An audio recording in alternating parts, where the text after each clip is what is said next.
Hello and welcome to Leaftys on Life, where we talk about life, like real life. And today we're going to talk about one of those pesky little things that the brain does. And everyone does it. Everyone. No one is exempt. That's true.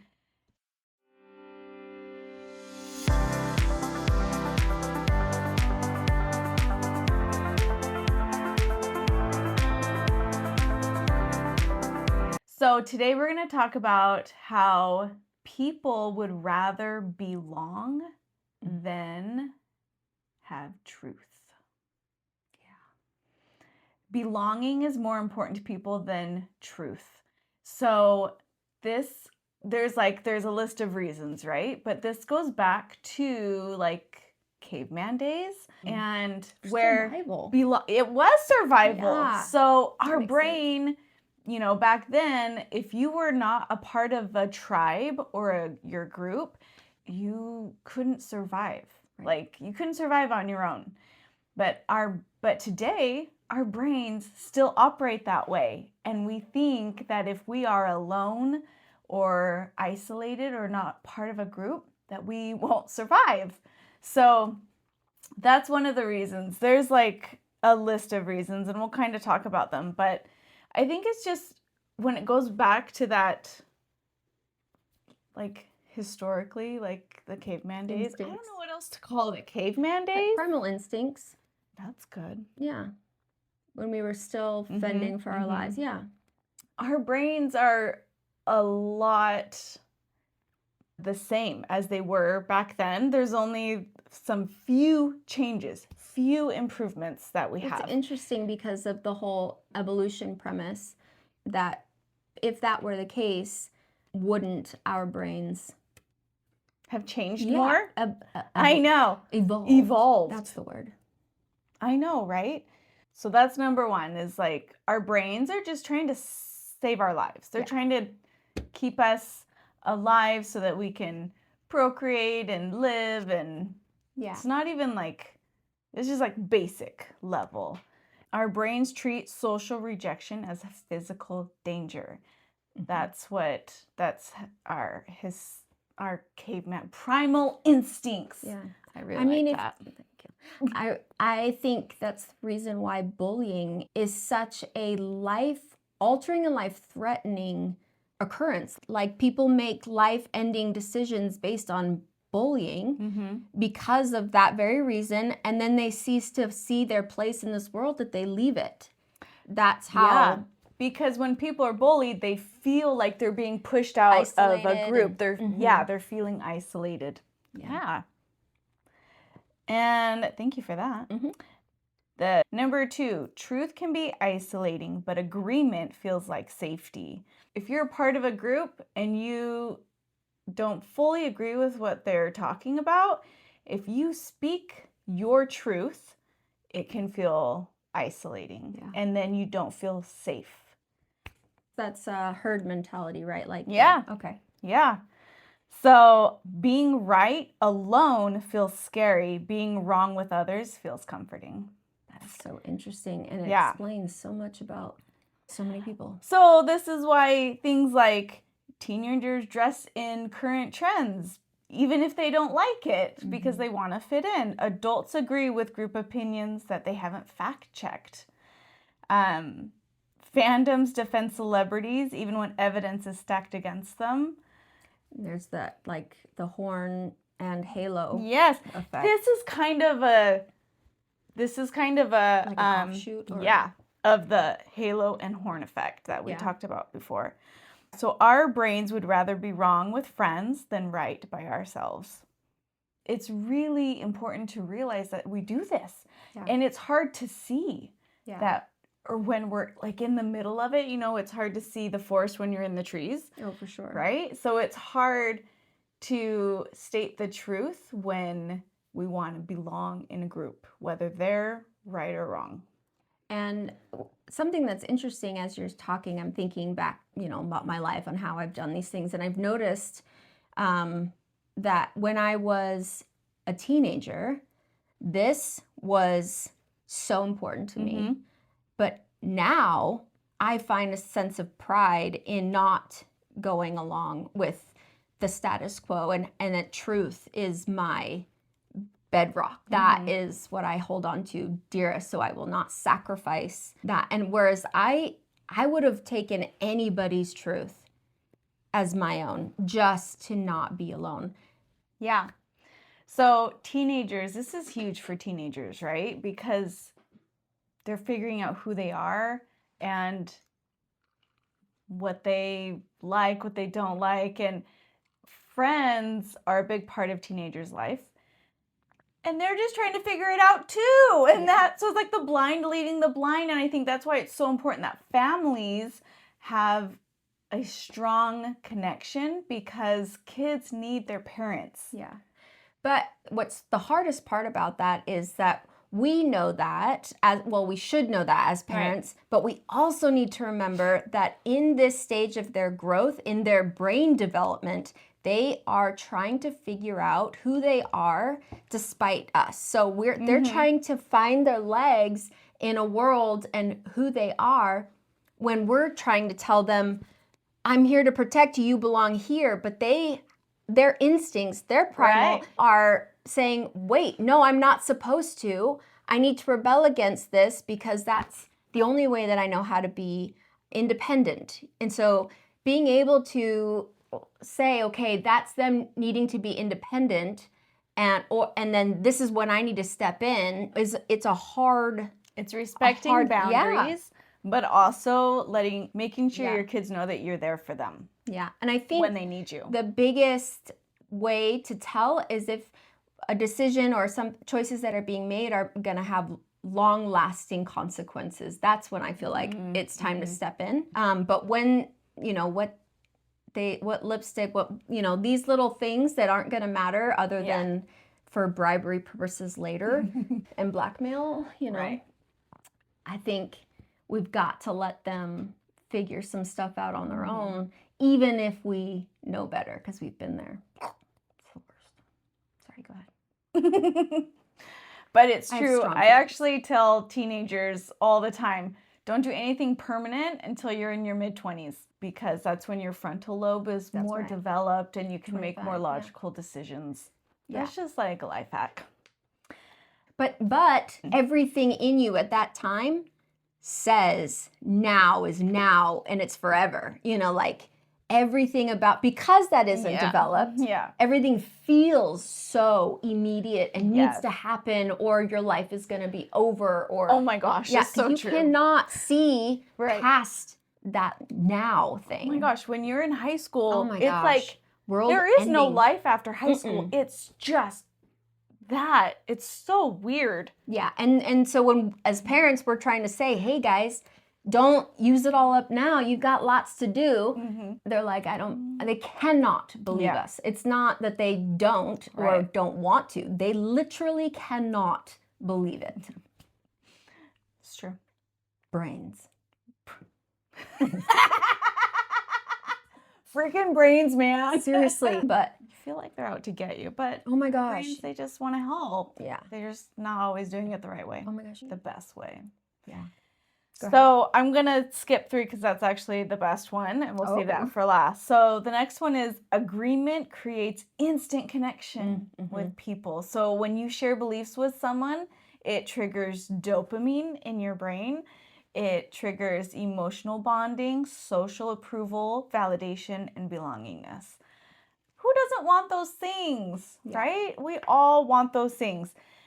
But the thing is being right or finding the truth, it doesn't do those things. So that's why we lean just naturally more towards belonging or trying to find like a human connection versus finding truth. Yeah. Have you ever wondered why when you starting your social media account, it says, what are you interested in? And it has you pick a whole bunch of things. It's for that reason. It's trying to get you to connect with people that have like-minded interests, so that way you feel that connection and that dopamine hit, and then you continue going on that social media platform. Exactly. If you say something that someone in your group agrees with, you feel that little, yes, these are my people spark. Like it really gives you a feeling. So something that also helps us look for connection versus truth is when you have an agreement with somebody or like you've had that emotional connection, that feels like warmth, right? It's like a warm blanket. It feels good. But if you're seeking truth, that takes work. Yeah. You have to sometimes go against the grain, and it doesn't feel good. But the reward when you do find it is 10 times what you feel instantly. In some of these, it's true, like the long term.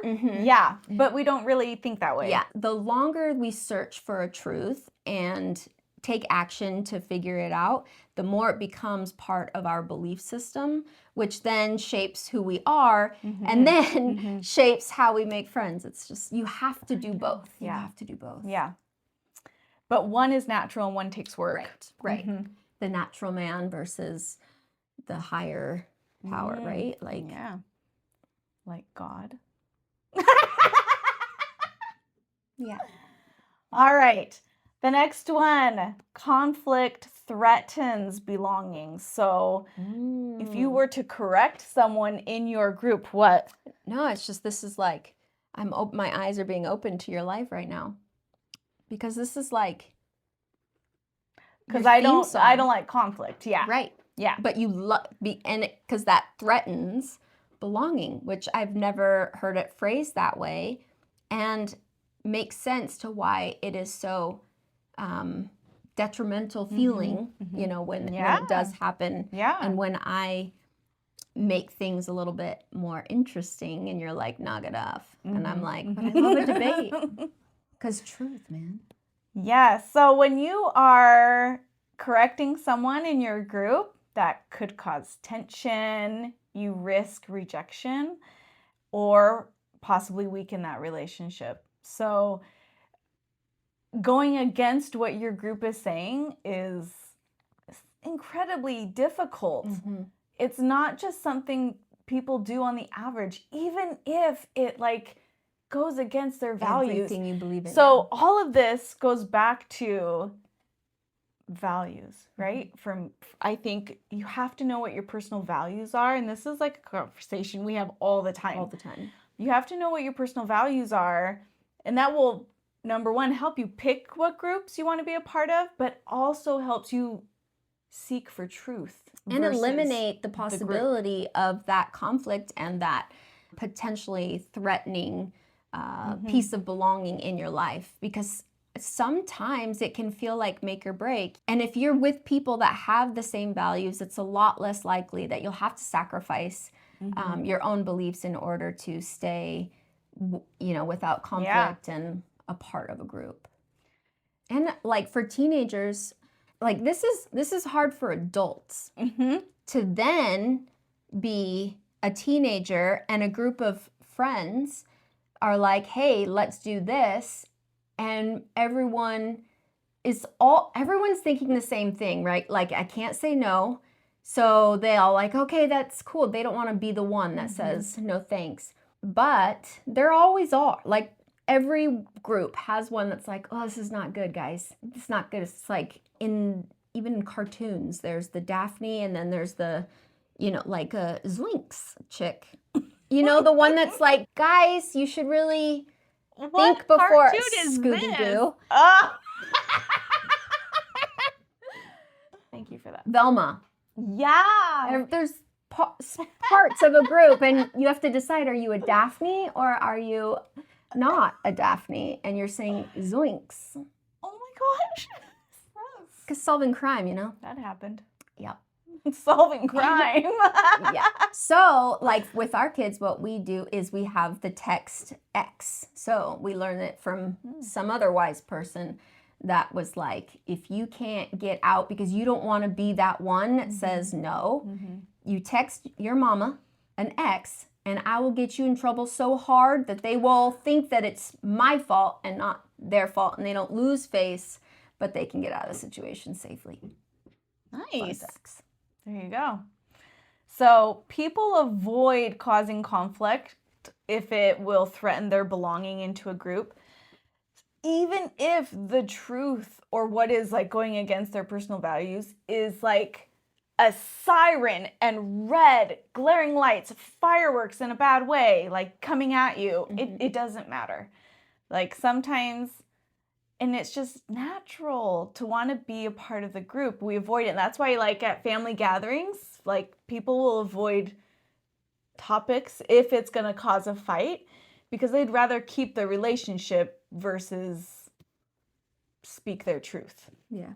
And so I'm fine with that. Like, I feel like if you're going to have a huge conflict at a family gathering, don't do it. Don't have conflict. Save the relationship. But Or do it in a respectful way. right. Or give a like a warning, not a warning. What's the like being devil's advocate, or if you just want to have a good, like more rich conversation, not meaning to start a conflict, but to get to know someone in a more vulnerable place, you can preface your words with something like, can we take that a little deeper? Do you mind a back and forth? Can we go to a different place here? Give someone an option to either opt in or opt out, because just because you want to do something doesn't mean the other person does, and you have to be respectful of that. But it can also enrich a conversation and a connection when you can either agree or agree to disagree,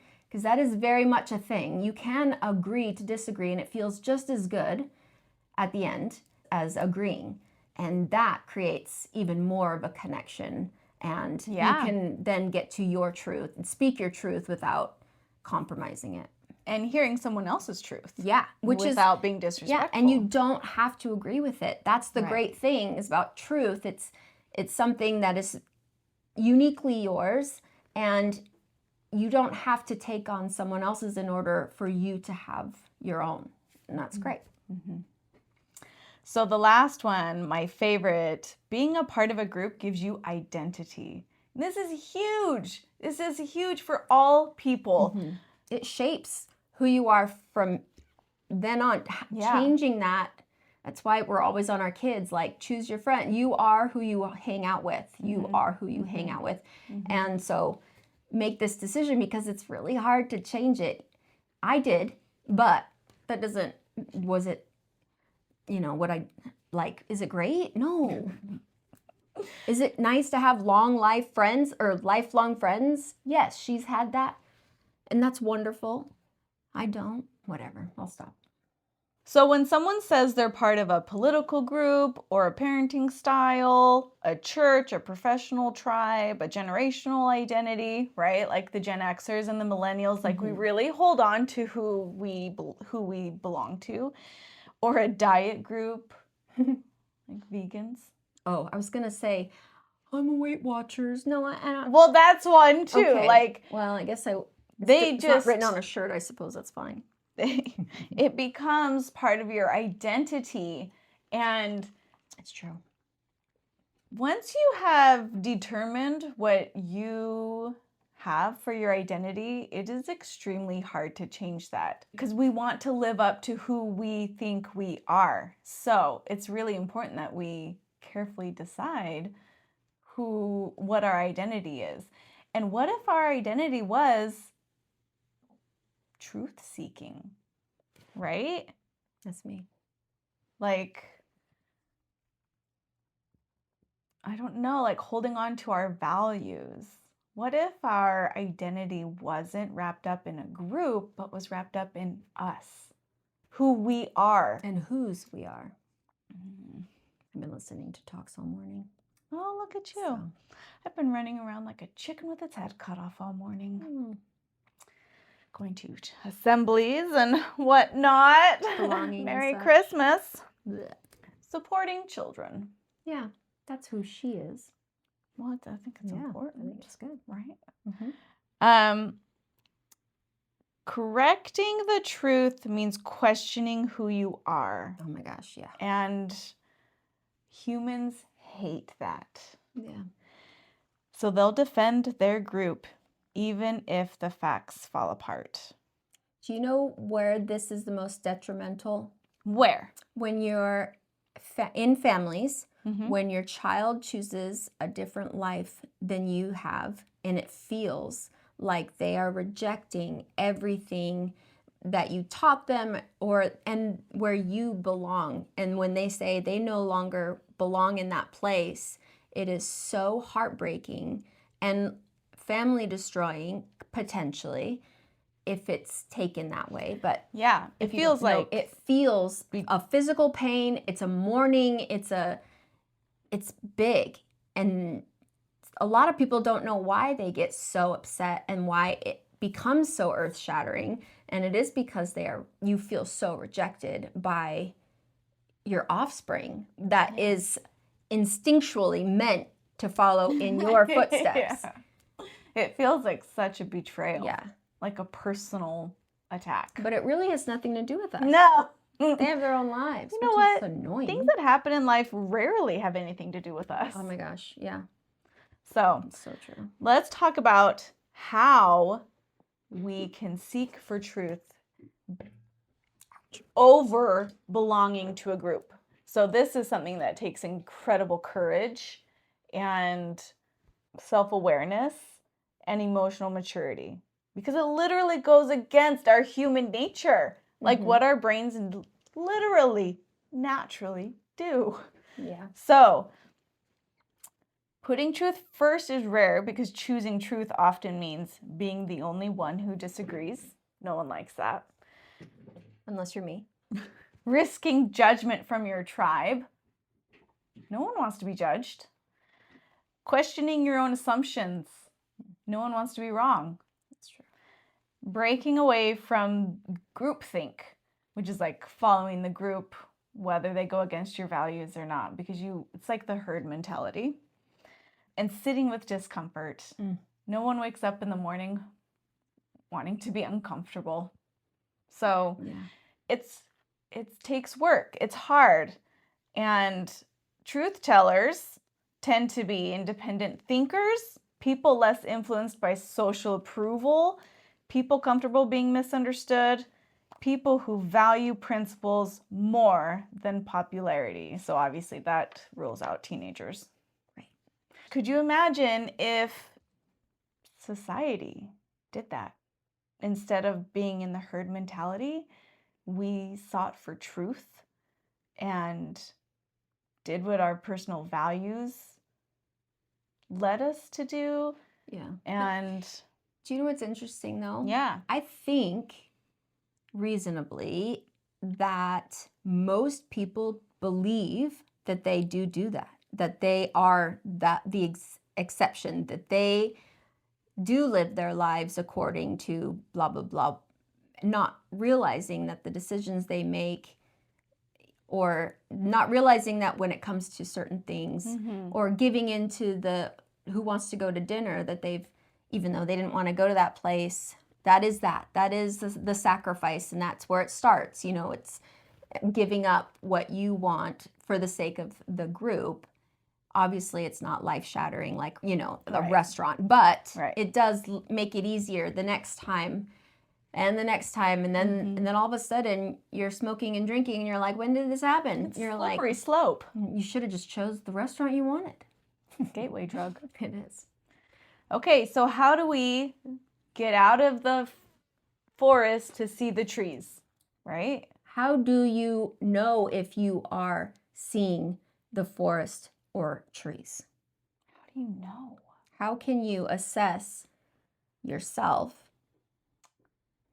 I think always asking questions. Oh, yeah. Is a good one. Like just taking a step back and ask a question about why you're making that decision, or question the decisions that are being made in the group that you're in. Yeah. Focus on the feeling you get when there's a group consensus. Are you thinking independently of the group? And if you're not, are you willing to challenge that in yourself? Yeah. A willingness to challenge the status quo. That's huge. Another thing I think is holding everyone to the same standard. Yeah. Oh my gosh, yeah. So one time I heard something from somebody. I heard if this person was not trustworthy, and I knew that. They were not a good person in life. But I heard their opinion about somebody else, and I was like, somebody I liked. And I was like, oh, well, I would never trust this person because of who they are. They can't be right about the person that I like, obviously. And then I heard another opinion that person said about someone else that I didn't like. And I was like, I know, right? And then I agreed with that person because I already didn't like the person that they were talking bad about. But the truth is, I can't believe anything that this person says about anybody because I knew who they were, and I knew they weren't making good decisions, and I knew they weren't like a good person. Or that they didn't have good intentions in that information. They didn't have correct information or good intentions.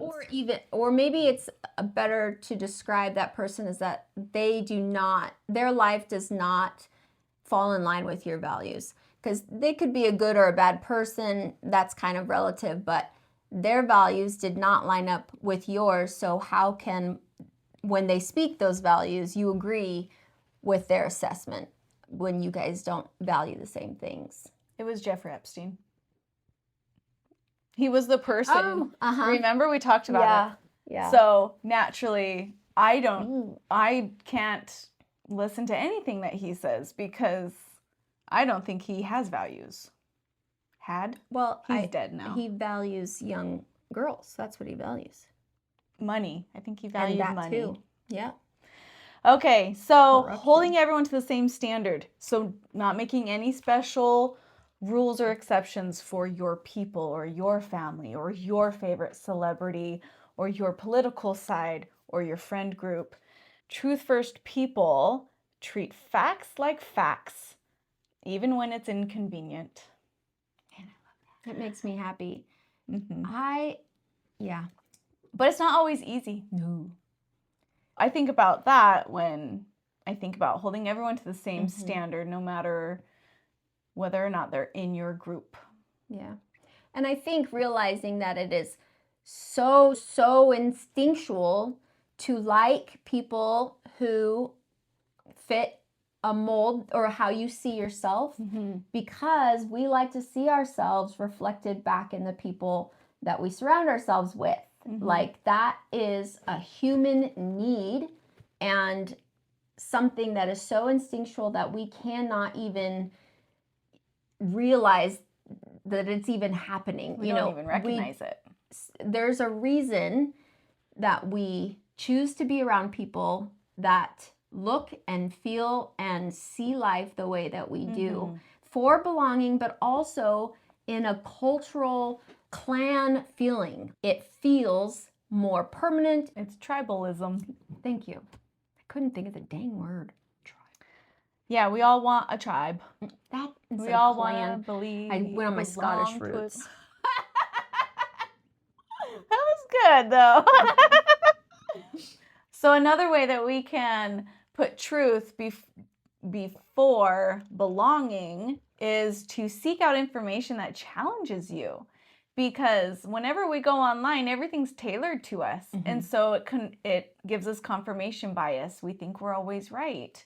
It just confirms everything that we already believe, and there's nothing to challenge you, and there's nothing to like raise questions. And so actually seeking out information that you might disagree with is a really good way. And it might not change your mind. Yeah. And that's fine. That's not the purpose. But now you know. It's just to know both sides. Yeah. And then you make a decision because we are smart enough to do that. Yeah.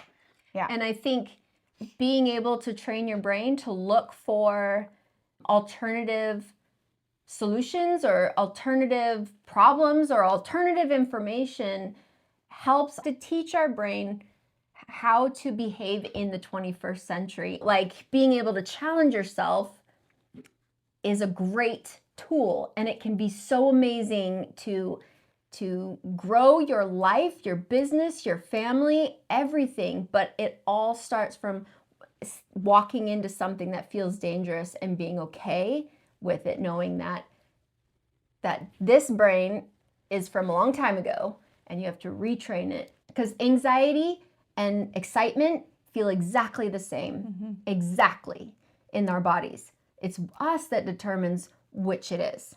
Our interpretation. Yeah. It's the story that we tell ourselves, oh my gosh, this is excitement, not fear. Then our brain's making these other connections. Oh, okay, no danger here. It's amazing. I love it. So most people read things only to feel right. Truth first people read things to learn and understand. So something that if you can accept a truth that goes against what you feel personally, it's just magic. Being able to get comfortable with being wrong is a superpower. Yeah. It is something that can change your life forever and for the better, because you know that you can walk into any situation and be okay with whatever's said, with whatever's done, with it, whatever happens. Yeah. You're going to be fine because you are comfortable being uncomfortable. It's so great. So good. You have the power. I have the power. You have the power. Thanks. We're responsible for our own lives. That's right. It's real. It's real. Facts. So truth first people aren't manipulated by trends, fear, group pressure, emotional mobs, charismatic leaders, or social media tribes. They become leaders, not followers. It's true. Because when you take that first step to going against your group, it feels isolating and scary and awful. But in the end, you actually become a leader because you don't realize this, but there's a lot of people in your group who are thinking the same thing, but they don't have the courage to step out. So remember that. Yeah. So cultures that value truth over belonging, they innovate more, they solve problems faster, they reduce polarization, which is a huge thing in the United States right now. We're so polarized. But if we had more leaders who were willing to be uncomfortable and go against what their groups or parties are saying and doing, we could reduce that polarization and have more connections. And because really, we all want the same things. We want our country to be successful. We want the people in our country to be successful and happy and taken care of. We all want that. We just think we can get there in different ways, and there's good and bad on both sides. If a culture valued truth over group belonging, they would create better systems and build stronger communities. We all want that, but it takes people who have the courage and emotional maturity and self-awareness to make that happen. Yeah. You can do whatever you want. Just make sure you're doing it for you. So what's something you and I can do to challenge the status quo in our life or in our community? What can we personally commit to? So I took a class on this, on like confirmation bias and seeking out truth, basically. And so since then, I have worked to ask better questions. But what I'm going to commit to doing now is actually seeking information that goes against what I believe. For me, politically, I think it's important that you know what both sides are saying and doing, and then you make a decision on your own. But when I get online, when I get on social media, I'm only getting information that I agree with. That's not helpful to me. So I'm going to purposefully look up and seek out information that people I wouldn't normally agree with are saying, because I would bet money that I could find something that they say that I agree with. I agree. Thank you. What are you going to do? Oh, man. I know you can't beat mine. It's like so good. It's so good. I'm sure I can, though.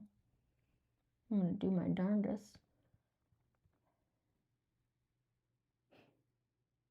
finding my place in the church was hard because I challenge a lot of things that people blindly believe, and there is a place for that. I went to the principles of the church and why it was what it was. How would it change my standing with Heavenly Father? And is that something that I'm willing to either risk or not risk? Is it going to strengthen my relationship, or is it going to detract from it? Is it going to keep me from the temple? Those are questions that I needed to know in order to comfortably rebel against the status quo.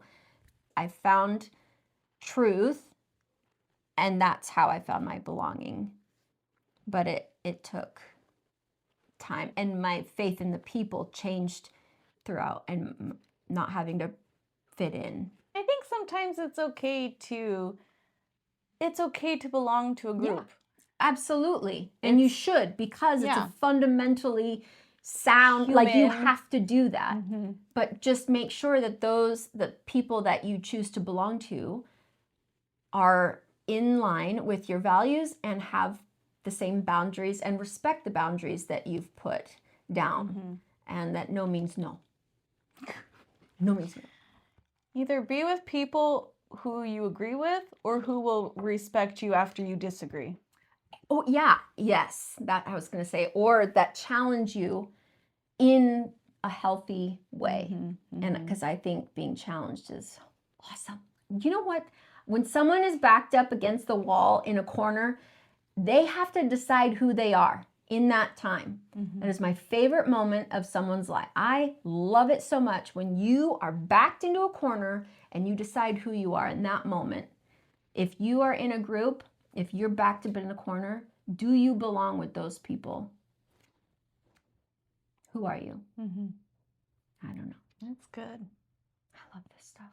I know. Me too. All right. We hope you liked this episode today, and we hope that you take the opportunity to challenge the status quo in your life. Rebel a little. A little, right? It feels good after you later. It feels But good. as long as you're doing it to empower yourself, not to demean or diminish. It's tempting. Because sometimes it can feel like rebelling in a not healthy way feels good, but it's not. Ever. It's wrong. In the long term. Yeah. It's a very temporary, but you won't know until you've figured it out. Good luck. I love it. Go find some truth in your life. Yes. Be a truth seeker. If you like this truth, let us know in the comments. And let us know how you're going to challenge the status quo in your life. Different ways. We love a rebel. Jesus was a rebel. It's true. So look it up. Do it. Especially now, because it's Christmas time. Yeah. Be like Jesus. It's in the scriptures. It's in the Bible. All right. You're awesome. Bye-bye. And then click and then Here. whoa. Sooner. I know. Just